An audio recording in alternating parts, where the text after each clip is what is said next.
the meeting is about women's rights and earth rights and how indivisibly connected they are.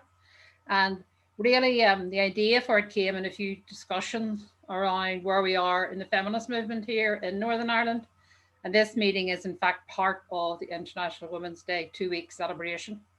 And I'm sure all of you do know that that's run by Reclaim the Agenda. They're a fantastic organisation who do campaigning work for the women's sector and the women's movement. So if you don't, check them out, because they're really excellent. But feminism has always been like at the forefront of not just equality for women's rights and for gender justice and LGBTQ rights and all of that, and indeed broader social justice. But really, you know, over the years, and many of us who have been around a while know it's often women who've been at the forefront of the community development and the work in communities. And a lot of the climate justice work, that's the core of it. That's where it is, and that's where the support is needed. So we are kind of, and as I said in some discussions, become aware of a wee slight disconnect between what is the feminist movement and the kind of eco-justice movement, for want of a better word.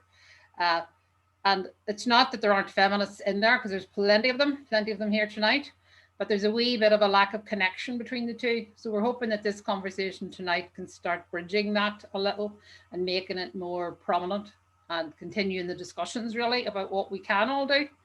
And I would say again to anyone who's feeling a bit overwhelmed or I really can't do anything more, totally understand that, particularly in the current climate with lockdown, and also with the amount of eco-anxiety that many of us are experiencing. So what we try to do is encourage people to do what they will feel positive about, and to take those small steps and to take them with people. And then there is nothing actually more empowering and wonderful than that. It's really how all real activism and movements get off the ground and become effective. So that's what the kind of framework for tonight is. So we're looking forward to a wee bit of a discussion around that at the end of the meeting. We will be finishing at 9:30 prompt. So do promise you that, because I know the Zoom thing can be a bit tiring. We do intend recording the speakers. After that, if there's any questions or answers, we will record that part, so you can feel free to speak. And I do understand as well, people might just be feeling too whacked or whatever, so want to keep their cameras off. If you do at any point want to put them on, that would be great. Very welcome. So we're going to start with Eithne McNulty from Fermanagh. And Eithne is Programme Support Officer with Self-Help Africa. And pre-COVID, I'm sure Eithne will mention this, she spent a lot of regular time in Uganda, actually working with women who are actually suffering climate crisis, like the devastating effects of that now. It isn't a future event for them, it's happening. And I have known Eithne for many years. She has a huge track record as a feminist and a community activist. She's always been very much concerned around community-based activism, and set up the Fermanagh Women's Network. And she and I also worked together a lot in the Northern Ireland Women's Coalition, as indeed did Kate, who's with us too. So we kind of like are intertwined, which is lovely, because that is like what this world is about, really, how we are intertwined. So it's fantastic to have her here to talk tonight. Yeah. And after Eithne does her talk, we'll have a few questions and answers, but won't really, go in deeply into the discussion, just for any clarifications or things like that. And if you want to put any questions or comments up in the chat, very welcome to do so at any point.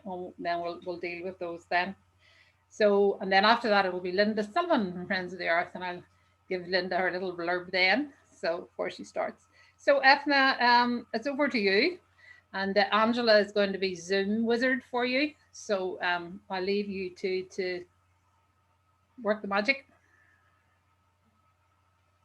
Thank you very much, Annie, and thank you, Angela, for operating these few slides for me. I'm just going to take a time check because I don't want to go over my 20 minutes at all if I can. Thank you for having me. I've admired this movement for a long time, haven't been directly involved, but I think rebellion is quite required, quite honestly. So this is who I am, and this is the presentation that I've prepared. You can go to the next one, Angela. So I want to start by just giving you some statistics that show the responsibility that women farmers have on the continent of Africa. I should say that Self-Help Africa is completely agricultural based. It's about farming, it's about small scale farming, it's about subsistence farming, and women in Africa do most of that work. So some statistics, I won't bore you with too much of it, but 70% of the food is grown by women, but they own a tiny fraction of the land, estimated at about 1%. So you can see the first injustice there. In the Ugandan region where I work, it's 90% reliant on subsistence agriculture as a means of survival. Yet agriculture is 11 times more likely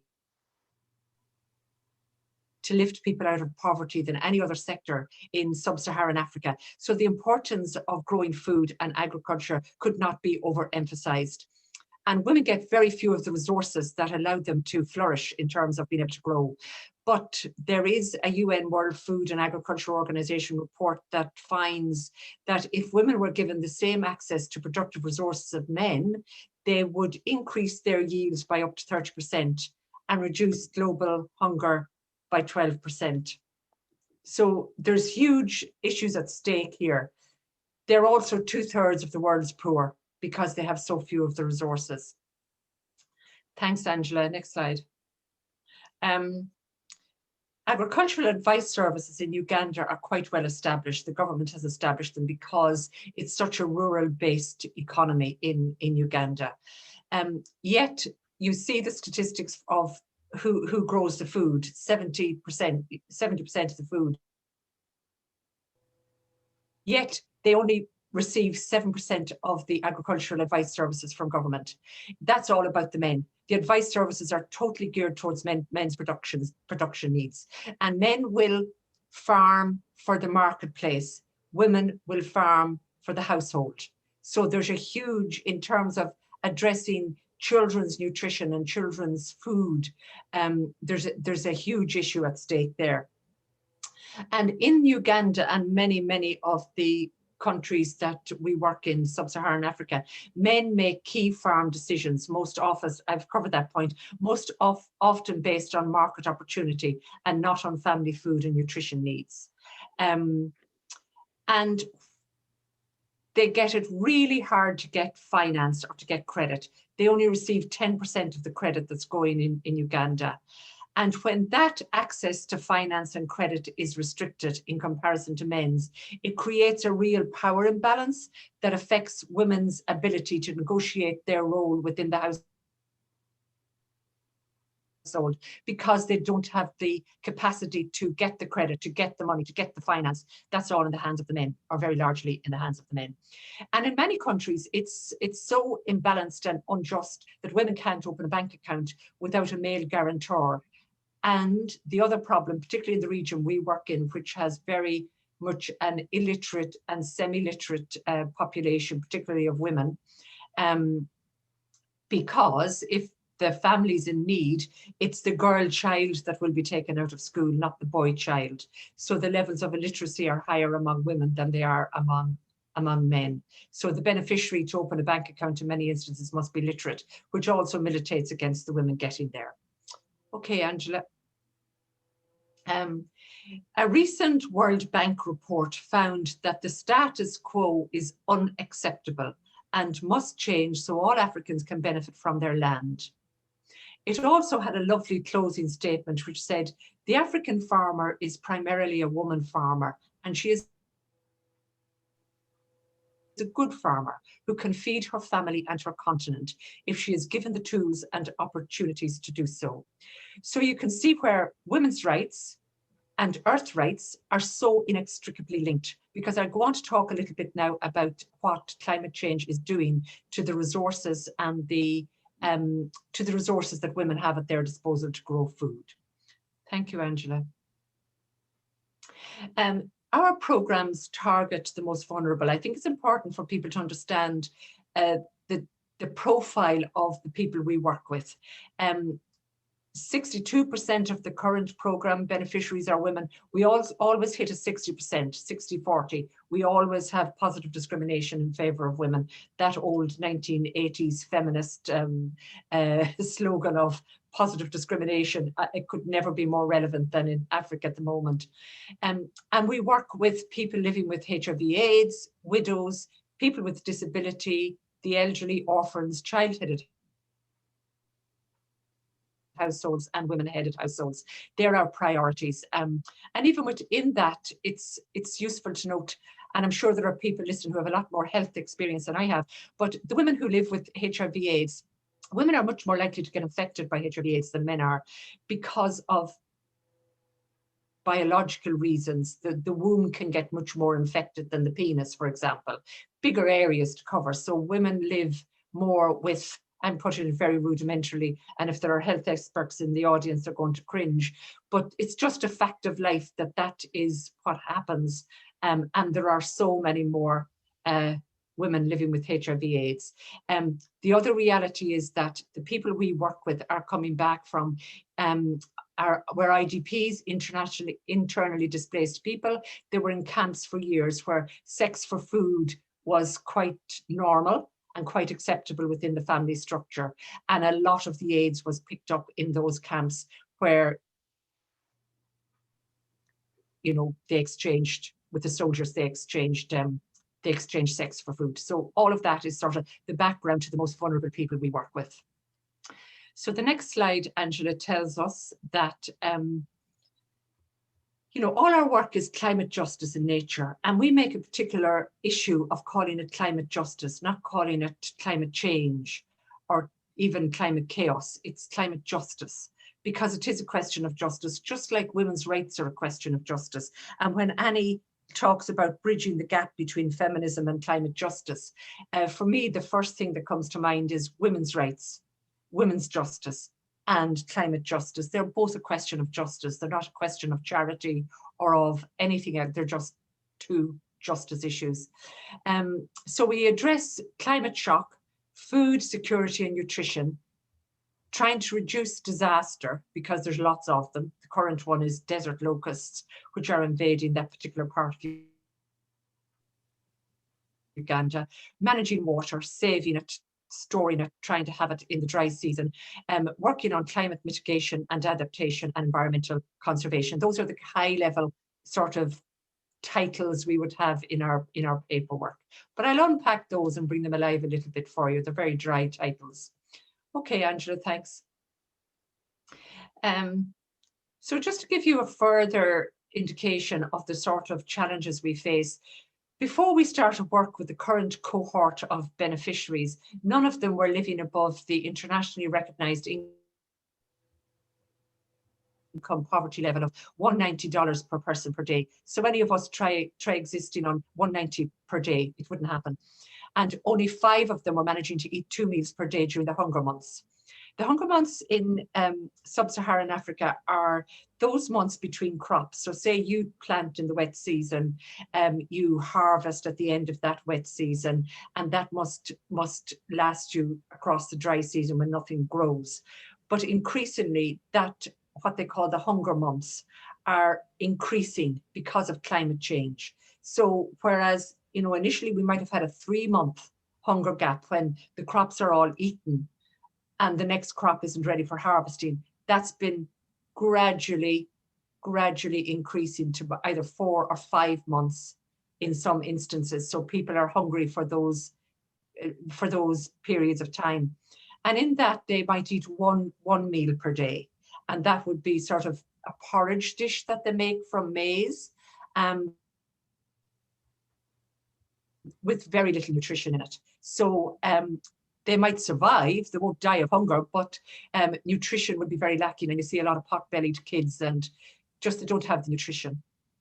It's exacerbated, as I said before, by limited access to even village savings and loans associations, credit unions, in other words. It's women have very limited access, and there's very few of them in leadership positions. And because all of that, climate disaster is impacting. So, you know, for example, they might cut down the wetlands for charcoal because that's all the income they would have to go to market during the dry season. But the more wetlands you know, and Lynda will talk with far greater expertise than me on this, but the more wetlands you cut down, the greater the desertification that you're going to encounter as a result. So that kind of thing, it's like day-to-day survival, hand to mouth. And that is what's happening in these communities. So they're trying their best, but if it's a choice between, you know, cutting down the trees, getting some money for charcoal, or going hungry, and you know, you're going to cut down the trees. And it's just a downward spiral after that. Okay, Angela. So what we try to do is work in terms of the feminist part of our model of intervention. We use something called Gender Action Learning System, which is GALS for short. And that was developed by Oxford, by Oxfam. I'm sorry, that's a mistype on my part. Sorry, it was developed from the Oxfam model, not Oxford, Oxfam in India, way back in, I think, the 60s. And what it does is it works at the household level with women and men working together to plan what it is they're going to sow, what it is they're going to reap, and what will be done with those resources. So instead of, and the woman will be leading out on this, that's the important point, but it brings the man along, because if you don't do that, what you end up with is more domestic violence, because the man doesn't want to see the women forging ahead, having all these resources, and it just makes the thing worse. So men are very much part of this gender action learning system. So they plan together. Very often in illiterate households, it's a diagram that gets drawn, and it's like, we're going to plant sorghum, and we're going to plant maize, and we're going to plant whatever else. And so much will be planted for market, and that will be cash income. So much will be planted for household diet. And that's all agreed in advance. And what work the man will do and what work the woman will do is also agreed in advance. So we monitor at household level exactly how all that is going to pan out. And it's amazing. One of the great offshoots of this is that it's been seen to reduce domestic violence, because domestic violence is a really big issue. It's 1 in 4 here, as we all know. It's probably more in Northeast Uganda.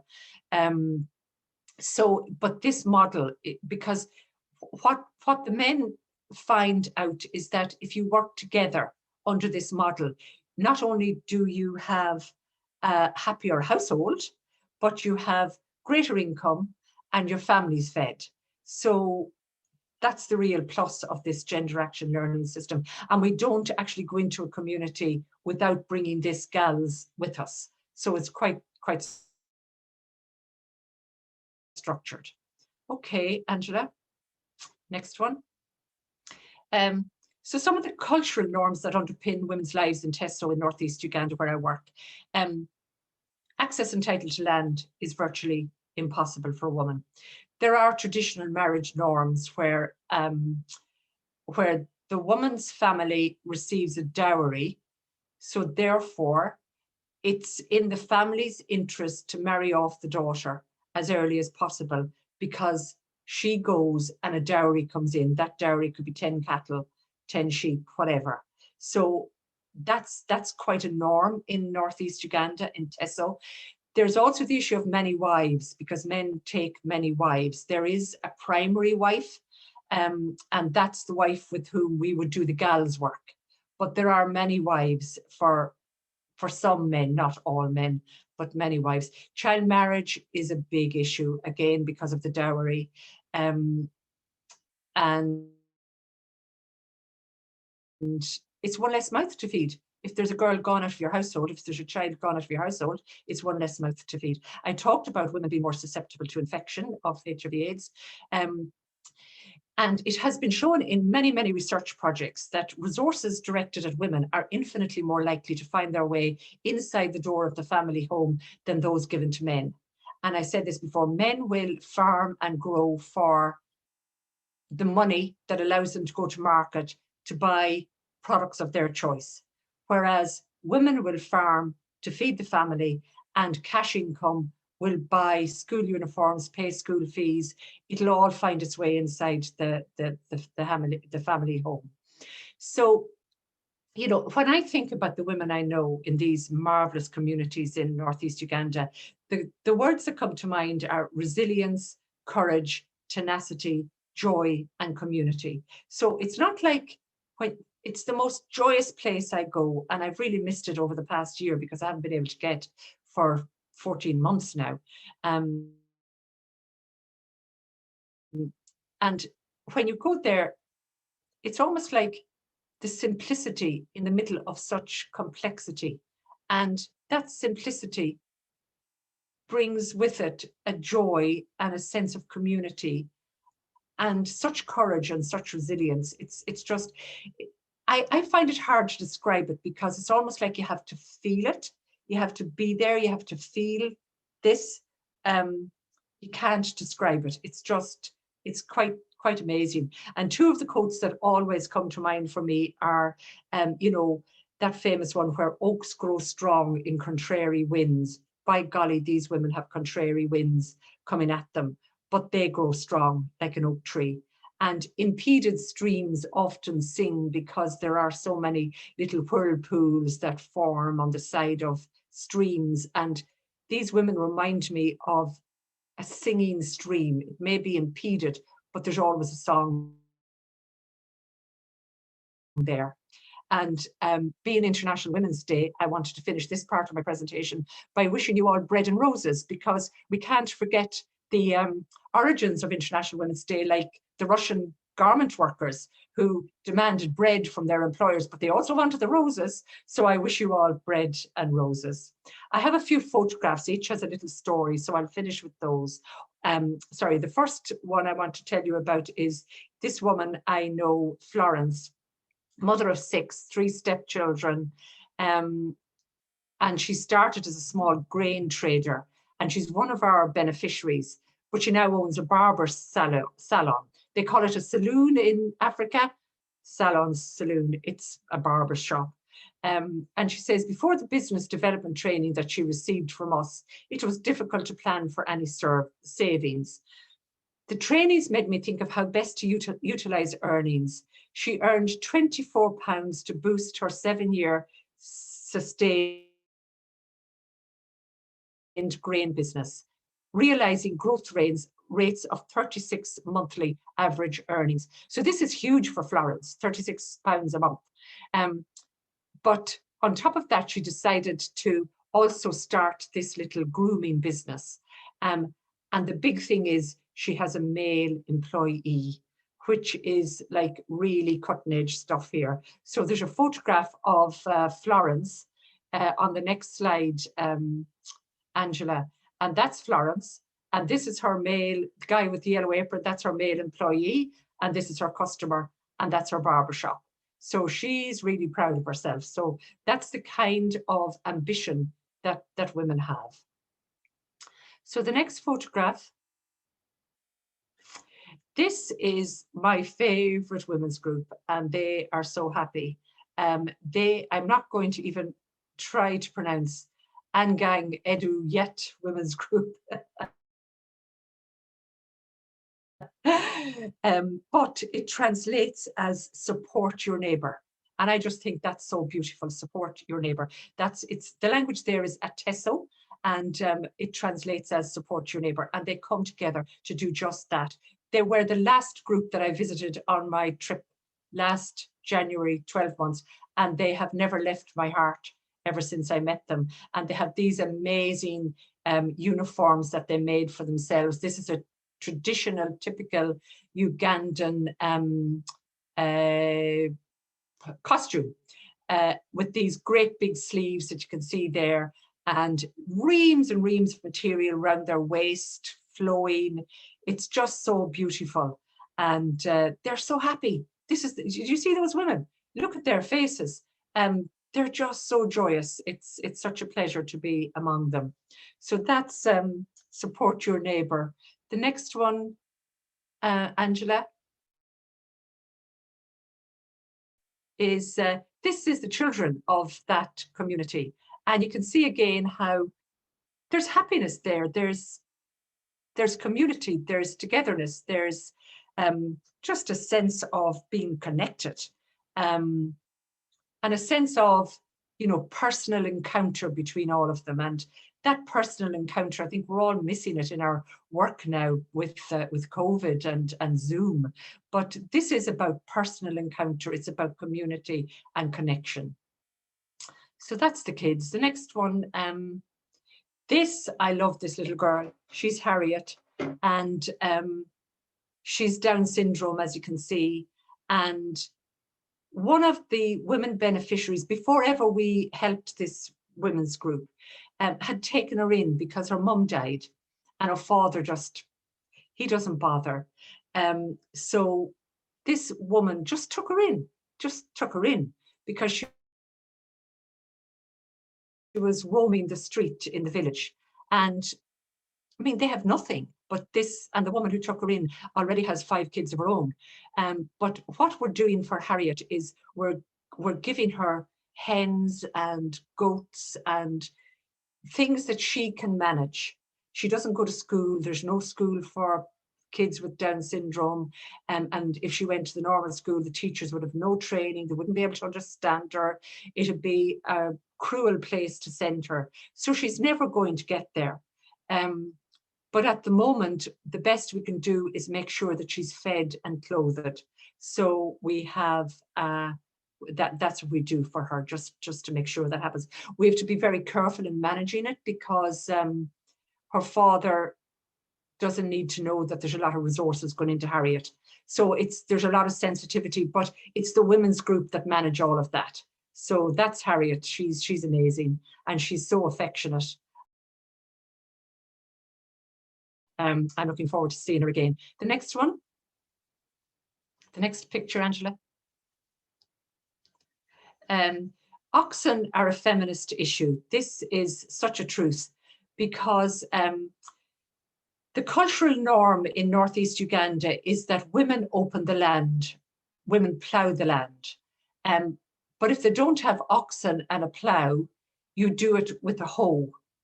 And it's working a hoe is women's work. Working with oxen and a plough is men's work. So we supply oxen and ploughs to the beneficiaries that we work with because it takes a huge burden of physical work off the women because the men will open the land, will plough the land with the oxen and plough. And that means the women don't have to hoe all those acres by hand. So that's why oxen are such a feminist issue in Uganda. The next one, Angela. I just wanted to show you the Rhythm of Africa. They make musical instruments out of it. Look at that little boy. He's made that instrument himself, and the music they can knock out of it is something really, and they're so rhythmic, of course, as we all know. So yeah, that's the Rhythm of Africa. And the final photograph, battling climate change. This is a Lorena stove. It's our effort to try to address cutting down trees in the wetlands. So, and also to minimize the amount of work that women have to do, because these are very basic stoves, as you can see. They've got place for 2 pots, and they've got a little hole underneath to shove in your timber. But the way they're designed is that they use very little timber.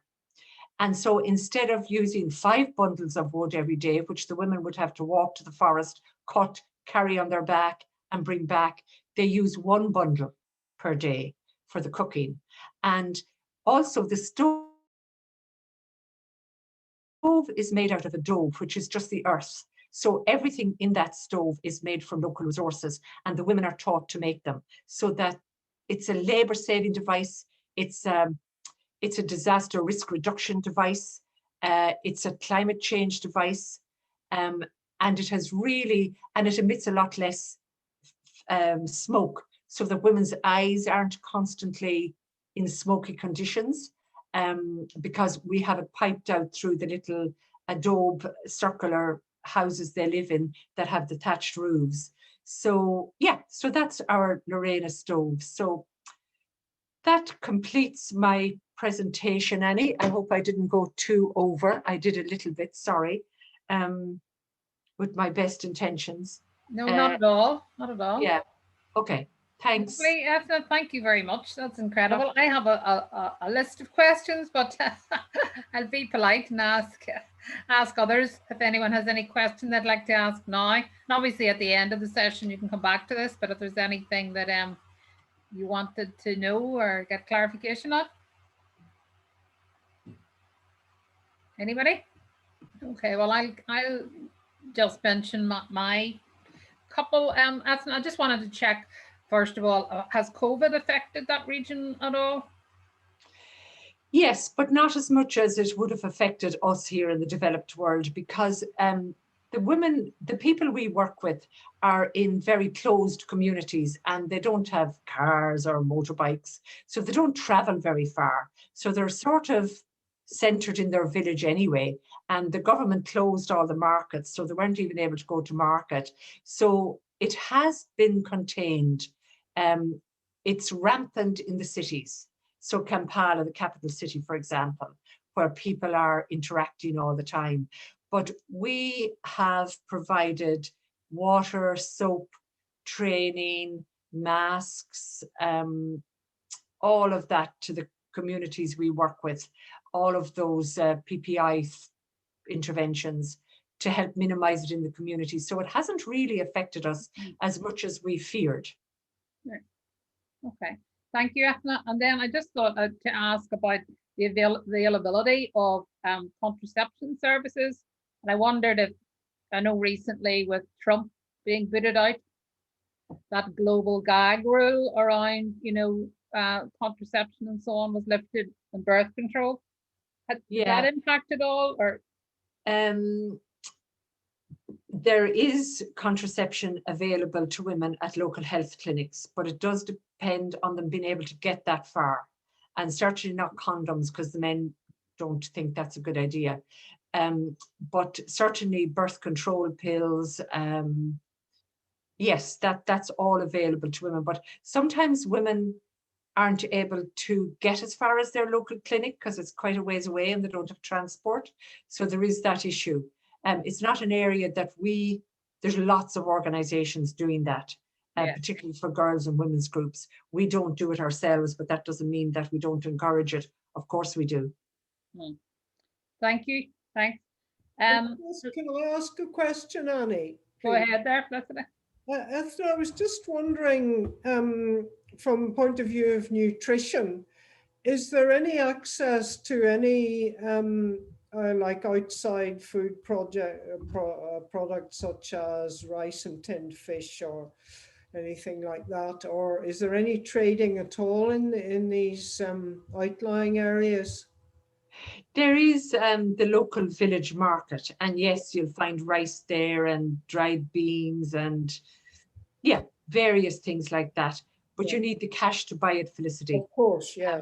So therein lies the issue for a lot of. But yes, and when I stay in a town called Soroti, which is the biggest town in Teso, that region, and there's a supermarket there run by an Indian family, and I can get rice and tea and coffee and whatever else. There's lots of supplies there. And there's lots of well-off people in Soroti who drive, nice 4x4s and live in nice houses and buy in the supermarket and don't have to grow their own food. But that's not the people we work with. But are there any like village shops or anything? My experience of living in Africa is that people had access to village shops with some of these things.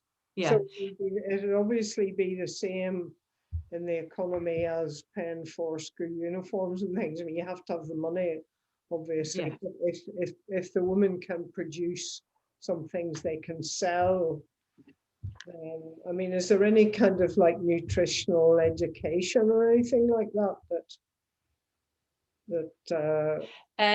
Not on the school curriculum, but we certainly do it. Nutrition is a big part of the training we offer. But yes, to answer your question, Felicity, and if you've lived in Africa, you know better than I do, that you'll walk along the villages and there's a butcher shop, there's great big hunks of raw meat hanging out of hooks, and a few flies here or there, doesn't matter.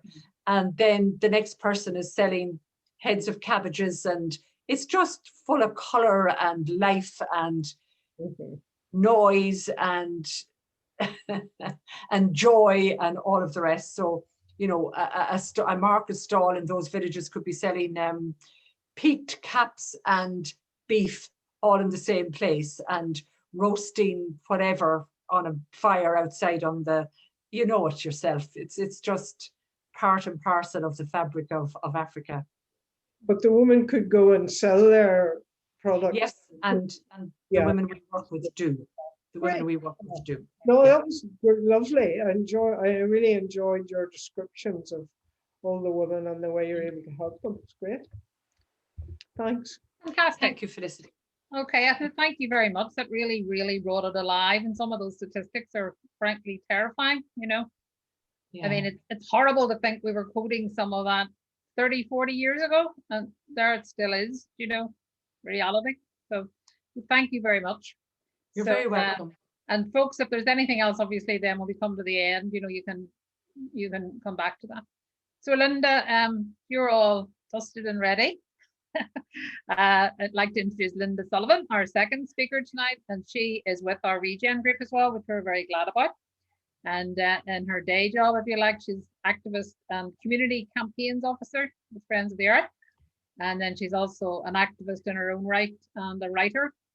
And Lynda did live in Peru between 2012 and 2017. And when she was there, she was working with communities who were resisting extractivism and mining projects as part of that. And also when you were there, you were part of a women's group. So keen to hear about that, called Women Defenders of Mother Earth. So actually, when I heard that title, I thought, I want to be in that. Could we have the Northern Ireland branch? You know, so we'll work on that. And then currently in Northern Ireland, I'd say Lynda is the kind of go-to person. She's a font of knowledge on what's happening in all things eco and activism. So you'll be plagued after this now, Lynda. So so take it away, my dear. So thank you. Welcome Rosie as well, but who popped in. Okay. Thank you, Annie. Hey everybody. So I'm just going to share my screen here. Hi Emma. Sorry, Emma has a picture in the slide later on, so I'll talk. Great. Okay. Can everyone see that okay? Yeah. All right, so I'll try to make it bigger. It's not very big on mine, but I don't know if that's my screen or... Yeah, I'm going to... How do you do that actually? How do you make it like a presentation? I should have got Angela to help me. Oh, it's the upper right hand corner. It says present. It's next to the share button. Oh, there it is. Great. Thank you, Emma. Okay. Oh, right. Okay. So I'm going to talk today. Well, my activism to date has been mainly centered around accompanying communities, particularly women who are resisting extractivism, like Annie said. So first of all, in Latin America, so Argentina, Bolivia, and Colombia, and then more intensely then in Peru, and now on this island. So what is extractivism? So as you can see there, the definition, extractivism is high intensity export oriented extraction of common ecological goods rooted in colonialism and the notion that humans are separate from and superior to the rest of the living world. So this definition was taken from a report that you can see there, A Justice Transition is a Post-Extractive Transition. That was written by Warren Mont, based in London. So what's that saying? Really just that extractivism is the exploitation of people and land in the name of extractive capitalism, which rides on the back of colonialism. and based on the same premise. So what are the forms of extractivism then? We have mining and quarrying, and we have fossil fuel extraction, so coal, oil and gas, including fracking. Then also some of the lesser known types of extractivism. So we have deforestation and industrial agriculture. Do you know what? Sorry. This is the wrong presentation. So if you bear with me 1 second, I'm going to change it. I love it, Lynda. I love it. If you lose it, Angela has the one. So that's it. There it is. Yeah. So now I have to work out how to share this one. If you go up to slide 2, Lynda. I think this one does it as well, doesn't it? Yeah. Okay. Thank you, Angela. Okay. So I've already covered that and that. And okay, so yeah, so what are the gendered impacts of extractivism or of extraction? So we have the material connection, the care work, farming and subsistence. So it's usually the men who are called away from the home to work in the mine, and the women who are left to manage the care work and the farm and generally keeping the family alive. Then we have the negative impacts in the domestic sphere, so water, air pollution and social breakdown. So women are the first most of the time to notice this contamination, and the ones left to deal with illness in the family because of it. And it's also seen in areas where mining companies operate that social and family breakdowns increases. Like from the introduction of prostitution, gang violence and that. So we have inequality fostered by colonialism, so in the forms of racism, of sexism, of ruralism, that's a word. Yeah, and which still exist and are still growing actually. So we have bodily impacts. So we see birth defects, miscarriage and ovarian cancer directly from either the contamination by the mine or mining accidents. So in Cajamarca, where I'll talk about further on, there's a town called Choropampa, and in the year 2000 there was a mercury spill by the mine, and it poisoned 1,400 people. And well, the people were actually encouraged by the mine to pick up the mercury from the ground, and they would give them money for it. And this led to horrific injuries. And then also the inhaling of mercury then goes direct to the bloodstream, and people then people carried that in their blood for years, and women then passed it on to their children, and babies were born with birth defects for many years after. So you see sexual violence, increase in sexual violence, and violence for transgressing accepted gender roles. So women stepping up in the resistance movement and also politically are subject to increased levels of violence because of it. Okay, so going back to, I suppose, like where all this came from, and even going back further than colonialism, where did all this start? And some people trace back to this dualistic worldview, a worldview that came about as a precursor to capitalism, really, and an enabler of the enclosures in Europe and colonialization in Africa and the Americas. So you can see, like in the 1500s when these happened, and like it was the great moment of separation, really, you know, enabling the ruling elites to begin the exploitation of our bodies, particularly of women and of land. So you can see there, this table was done up by a friend and an activist that I work with, Vicenza, and we co-authored a paper for a journal called Women on the Front Line of Extractivism. And so here she outlines just the division then. So who's put into the other under this dualistic worldview, you know, and who's put into like the acceptable category really. So you see nature and women are both in the column of other and inferior. So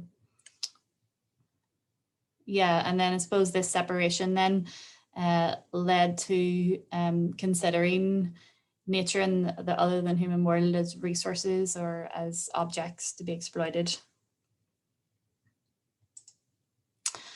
Okay, so then focusing in on Cajamarca or Celandine, Cajamarca, which is, well, Celandine is a province, the department of Cajamarca, and then it's in the northern highlands of Peru. So I went there in 2012 and then stayed there 2017. I went back at the start of 2020 for a visit just before coronavirus hit. So I went there because, well, I was traveling around Latin America visiting communities that were affected by extractivism, and I heard of what was happening in Cajamarca. Just before I went there, 5 people lost their lives and were killed by state violence against protests, like they were suppressing the protests. So I went up and well, the intention was to just stay a few months to kind of find out what was going on and maybe write a few articles about it, and then end up staying 5 years. So what was happening then? In 1994, a company called Newmont, which is now it was the second, now the largest gold producer in the world, came to Cajamarca and opened the mine. And you can see, so something that mining companies do, or extractive industries do often, is take the name of a natural feature, like a nature entity, and kind of adopt that as the name of their company, and then in that way, like at the same time as destroying the actual nature entity, it's destroying part of their culture as well, like their heritage. And you can see, and actually this happened in Shell to Sea when one of the oil rigs was named Fanula. So like it's very common practice. So this was the Laguna Yanacocha before the mine came, and then on the right then you can see what it turned out to be, like a mine so large that it could be seen from space. So then after like 20 odd years of exploiting this mine in Cajamarca, leaving dead rivers, high rates of cancer and other illnesses in the local population, the region going from being, before the mine came, the poorest department in Peru, to after 20 years being, so it was the 4th poorest before the mine came, and then 20 years later it was then the poorest. So this flies in the face of all kind of claims of progress and development that the mine promises before they come. So then after all that, they wanted to expand and expand into a neighboring province, and with a project that would be 3 times the size of what you see, and that would have been the largest mine in all of Latin America, and that would have been the Congo mine. So just to kind of briefly outline what Congo would have been, so it was it planned to consume 3,000 hectares of land, and it would drain and exploit 2 mountain lakes to extract gold and copper. And the material extracted would then be dumped on top of 2 other lakes, like effectively beheading a complex like hydrological system and the source of 5 rivers. So and then whatever water source would remain would likely be polluted with heavy metals, because they planned to produce an average of 90,000 tons of toxic waste tailings per day for 17 years. So this is the town of Celandine, which was kind of like, so the planned project would have been in like the wetlands, as Eithne was talking about, you know, so there wasn't glaciers, their water source didn't come from glaciers, as in other parts of the Andes. Like the water source came from a huge area of wetlands and lagoons. So, and this is the kind of capital city stroke town of that province.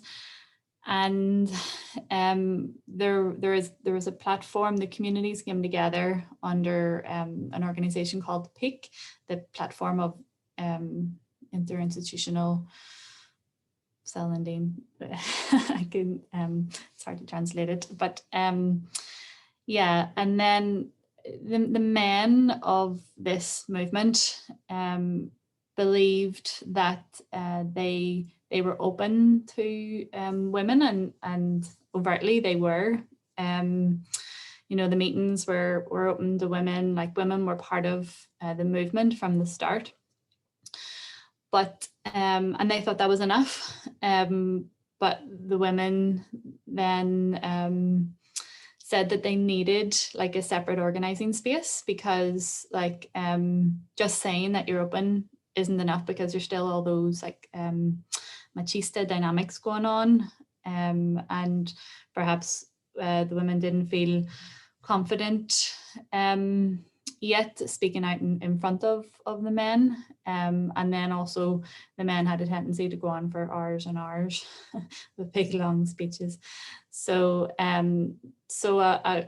we formed a group called Mujeres Celandinas Defensoras de la Pachamama, so women defenders from Celandine, defenders of Mother Earth. So yeah, we organized mobilizations through the city, and other activities which I'll talk about later, but just a brief, I mixed up the order of the slides, but so that was in the town, and the women were also organizing in the rural areas, and they were actually doing so before the women of the town started to organize themselves, and stronger, you know.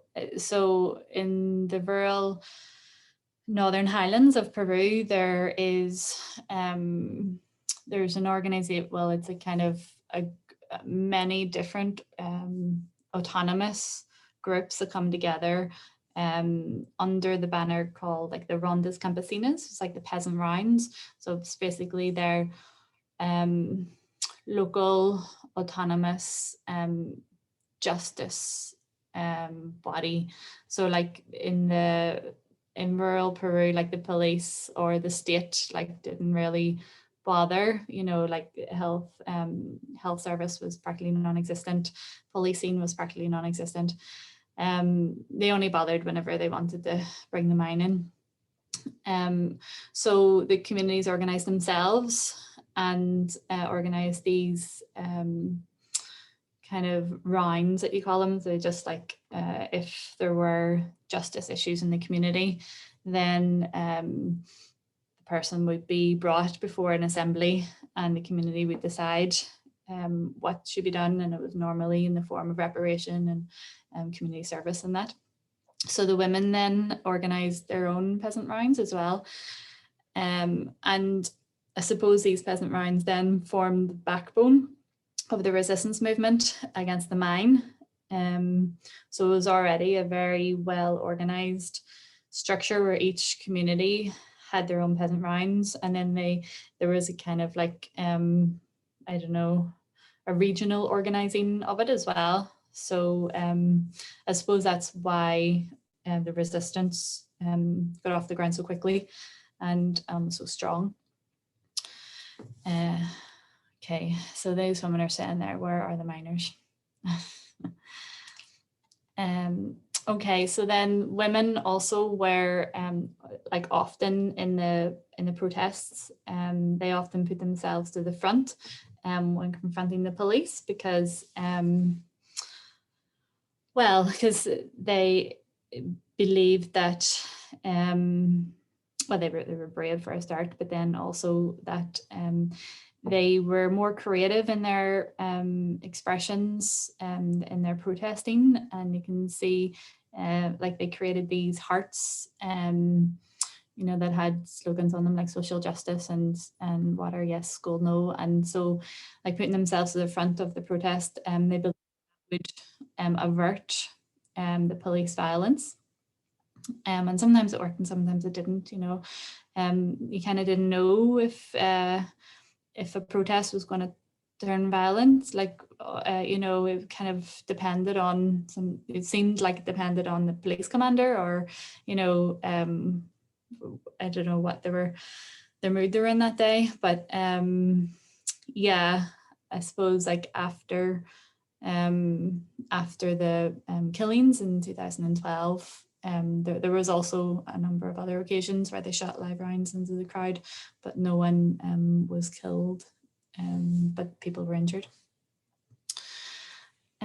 Okay, so yeah, other things that we did was we organised vigils in the town centre every Friday to remember the people that were killed, but also to bring people together and to maybe show films. Like we had a big screen and we put it in front of the church, or just like people would talk or sing or, you know, tell stories. So it was a way of keeping the momentum alive. And you can see there to the left, so top right hand corner, like, so a big pot, we would make hot chocolate and then share bread around, and it was just like a really nice activity to keep everyone together. And yeah, like children were always involved, you know, because I suppose one thing as well with the women, like they were very much involved in all parts of the resistance, but they also had to continue taking care of the home in the way that they did before. So whereas if we had a protest, the men would just have to get up and go to the protest, but the women had to get up like many hours before to make sure that the food was made that day, for like if their husband wasn't involved in the resistance, like to get the food ready and leave it for the family while she went on the protest. And then often they would go to the protest and organise the food to feed the people at the protest, you know. So there was so much more kind of labour involved for the women. Okay, so another thing that we did was, so a number of women in our group had lost their loved ones from the state violence. So we had one mother who lost her 16-year-old son in the protests. Like he was shot from an army helicopter. He shot in the head from an army helicopter. And it was believed that he was targeted because he was the mayor of a school, and he was organising against the mine in the school, and he was very well liked and very an effective young organizer, really. So so his mother was part of our group, and we had another mother who'd lost her son, Doña Santos, lost her son, Joselito. She was locked inside the church actually, while her son was shot in the square outside. And we had another woman who'd lost her husband, who actually wasn't participating in the protest but was just walking past. So there was this like deep, very recent trauma, and to kind of, I don't know, maybe attempt to look at that, we started a few different projects together. So one project, we were funded by an NGO, a kind of Lima-based NGO, to bring in a psychologist to kind of talk in a group about the trauma. But to be honest, like, yeah, the psychologists didn't really do much. But what came of that was that we all came around in a circle just to talk, you know, and people started sharing stories from the recent trauma, but then also from like their childhood traumas, you know, of quite, yeah, terrible stuff of domestic violence, of even servitude as children, you know. So yeah, that was very powerful. And then also we came together once a week to a Peruvian woman living in Ireland came to visit us and shared this kind of trauma, like dealing with trauma technique, where it's like a movement meditation and different practices, whereas you didn't have to talk about it, but it would help relieve the trauma through movement and through breathing and through meditation. So we practiced that once a week together. And Betty here, she lost her husband and said she hadn't been able to sleep since. And then like after getting into the practice, she said she had like the best night of sleep of her life. So yeah, that was one thing, and we carried that on then for a long time. And yeah, also I think one thing that helped us and helped like look at that trauma was just coming together and, like as I said, like sharing stories, but also like sharing like we would, like one person would bring something that they knew how to do and share with the others, like how to make sombreros or how to make soap. And in the actual like action of making stuff, like it was a lot easier to share and to listen. So art, yeah, was very much part of the resistance, and you can see like a lot of the images, there's a very strong representation of women and like what like a women as representation, or like Mother Earth, the female form, kind of, yeah, like protecting and very much linked to the kind of, yeah, I don't know what I'm trying to say with that, but yeah, so the murals were a very big part of the like the whole town was covered in murals like this, and it was yeah, as you can see, very bright and very powerful, and a great tool for just raising awareness and also keeping spirits up. So yeah, then Maxima Acuna then, if you haven't heard of her, so she turned out to be in the end like the, and maybe a lot of her time, Annie, is that okay? Anyway, I'll go on. Yeah, so Maxima Acuna then turned out to be kind of the symbol of the resistance movement, because of what she went through and her courage and her dignity through it all. So Maxima and her family lived up beside the lagoon that one of the lagoons that the mining company wanted to destroy. And they needed her off her land, basically. So so they came on in 2011 and just tried to say that, like, you know, you're on our land. And she was like, no, it's my land. And then so they came back with like security personnel, and they violently assaulted the whole family, tore down their house, like burned the roof of their house, killed their animals, and left them with nothing, basically. And Maxima was left unconscious, as was her son. and they thought that would work then, but it didn't. Like, they didn't leave their land. So then they brought them to court, and this, well, so the court case initially took place in Celandine, like at a local court, and the judge was paid off, and they lost, and they told Maxima that the land was the mines, and that the family had to pay a few thousand soles to the mine.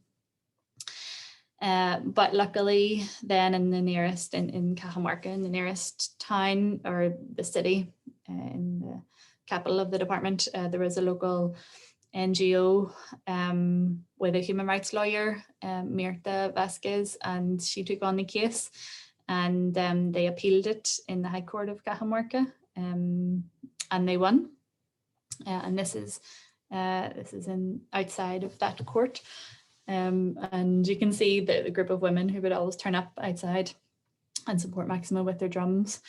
And it was very intimidating to be there, because the police would be driving by and film everyone who were,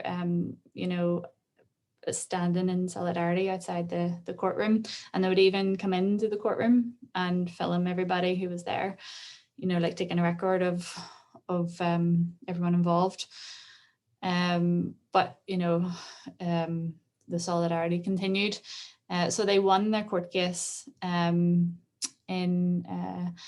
4 years. So this was dragged out for 4 years, basically, with Maxima and her family having to travel 2 days every time to come down to the courthouse. And sometimes the judge wouldn't turn up, sometimes the prosecution wouldn't turn up, and then they had to come back the next week. And it was designed to harass them and wear them down.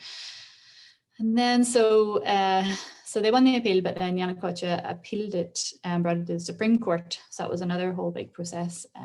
But Maxima and her family won the appeal. So it was a huge success, but after a hugely harrowing experience. And Maxima then was recognised, and she won the Goldman Environmental Prize. And I don't know if you know about it, but people call it like the Green Nobel Prize. She won it in 2016 for Latin America. And I'll just show you her acceptance speech, where she sings about the time where they came on, and the first time where they violently tried to evict them. So I'll just play it for you. Oh, I hope I've shared my sound. Hold on. I'll share it again. Yeah. Okay.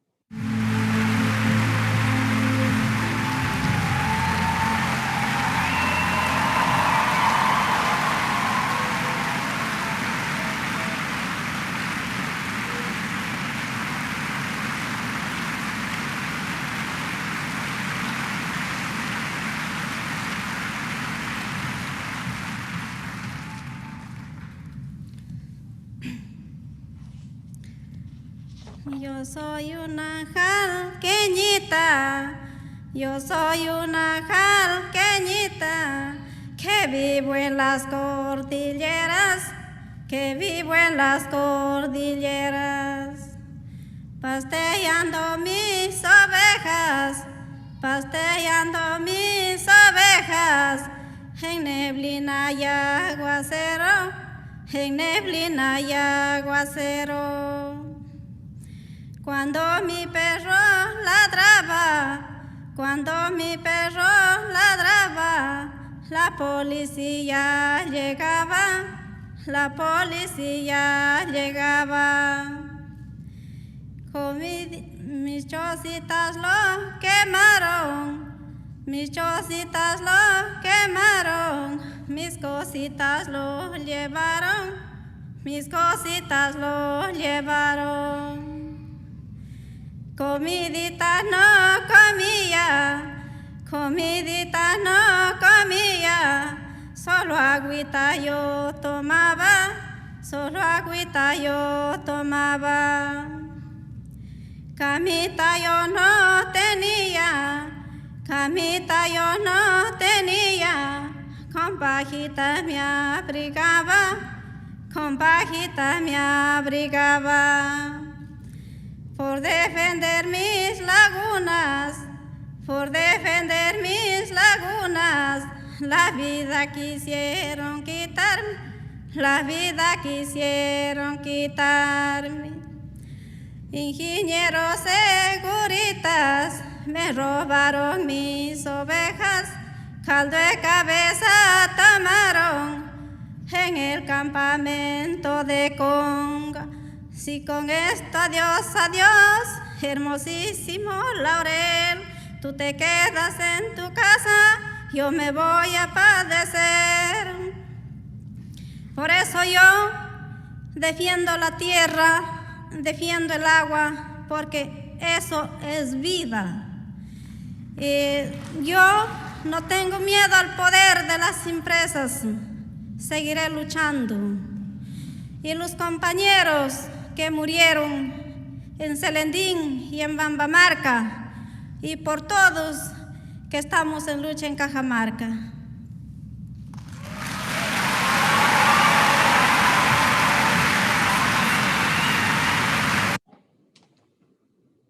Okay. Yeah, very powerful. Maxima is my hero, and we organized, I think it was like just before the final caucus decision, we organized a global day of solidarity with her. I think it was in 2016, and we were like overwhelmed really by the response. These are just a few pictures, and that's the link to but there was like over 300 people who sent like videos and photos in over, I know how many countries, like over like 50 odd countries, in the one day to show solidarity. And as you can see down the bottom right hand corner, you may recognize that building. So I didn't even know these people then. These are like people from Friendly Earth and some other activists. So yeah, it was through Fiona Joyce actually. She organized that, and but yeah, so it was very, Maxima has kind of represented something special for a lot of people, you know, represented kind of fierce dignity in the face of such intense oppression. Okay, and this is another kind of, this is another wee video, but I know I'm over time, but it's just literally just last a minute or two. So I wanted then to connect, I suppose, that global solidarity again to Ireland and the struggles that are happening in Ireland. So this video came from a webinar that we had called Guardians of the Water that talked about struggles from Peru, Cyprus and Ireland, particularly gold mining struggles. So I'll just play it for you.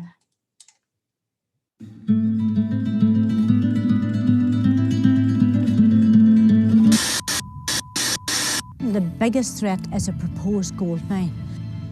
Like, it's just huge impact on people's health and livelihoods. So an agricultural area and a fishing area, that's what we've been trying to develop here at Doncragan, is sustainable tourism. And, you know, we feel all that's at risk if a gold mine is allowed to go ahead.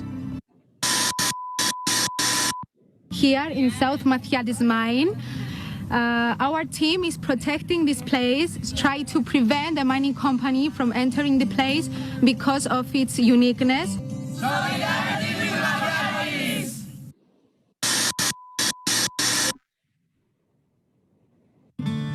In 1994, Maxima Acuna bought land and built a small home. Okay, I'll just stop it there because you already heard about Maxima. That same. Okay, and then just to talk about the Sperrins then quickly, and the Greencastle People's Office, the GPO. So you can just see like so much has happened there And you can see on the bottom left, Aisling got engaged. Michelle had a baby there, born to protest. In the center there, that's us meeting Berta Cáceres' daughter, Bertita. So Berta Cáceres was murdered the year before Maxima won the Goldman Prize. Berta won the Goldman Prize too, and yeah, so it was a very powerful experience to meet her daughter. See on the bottom right hand side, Sister Magella, who was involved in the struggle with the Ogoni people in Nigeria against Shell, and then also involved in Shell the Sea here in Ireland. The top right, you see Sinead, who went to Canada with Emmett, who's now a councillor for Mananoma, and they went into the global mining conference where the mining industry gets together and kind of talks about how great they are and what do they want to do next. So they infiltrated the conference and stood up where Ireland was being touted as open for business, and talked about how the people of the Sperrins don't want gold mining, and that they will resist. So that was very brave and very effective. And then the top left-hand corner, you see when Chaz Dewitt from the Lakota Nation came to visit, and then also in the red t-shirt, you see Emma, who accompanied Chaz on the trip and who is with us tonight on the call. So welcome, Emma. That was a great time and a great moment of solidarity as well, because they were involved in the Standing Rock campaign against the Dakota Pipeline, and it was a real boost to the campaign in the Sperrins to have them with us. But then just to raise that it's not at the same level as Peru, but there is violence and threats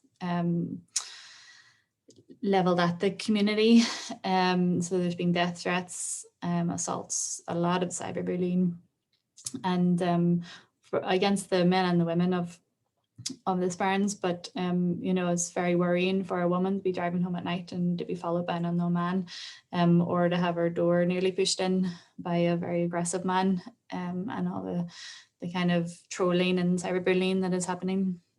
So it is going on in the Sperrins as well, just not to the same degree of violence as in Latin America. But then women are also at the heart of other environmental justice struggles on the island. You can see there the youth strikers up in Derry, led mostly by young women. You can see Anne Harper there, who's part of the Save Knockivy campaign, where a windmill actually was put on top of a secret, I don't know how many 5,000-year-old sacred site, without the proper permissions or without the proper checks.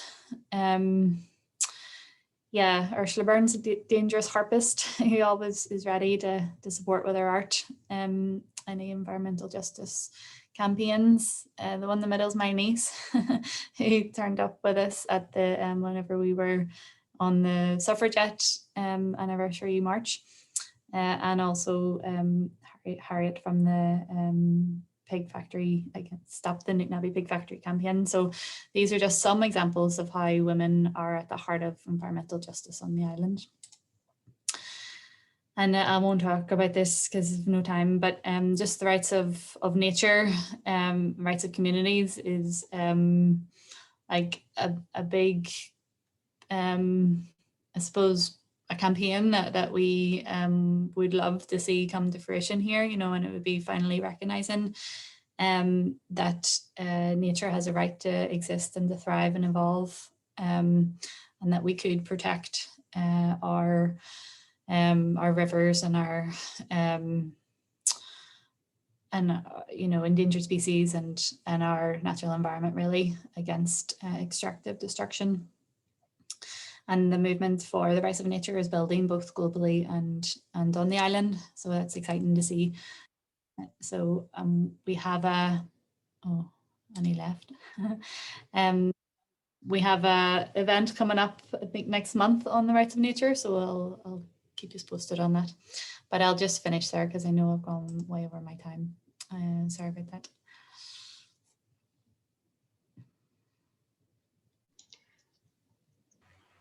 Hi, folks. Lynda's literally just finished, Annie. Sorry I missed that last bit. I just got kicked off, you know, Zoom and computers, what me. But anyway, thank you very much, Lynda. I just couldn't stop you there. It's just all so fascinating. So really, thank you very much. Okay, folks, so we will take just 5 minutes even, just so that we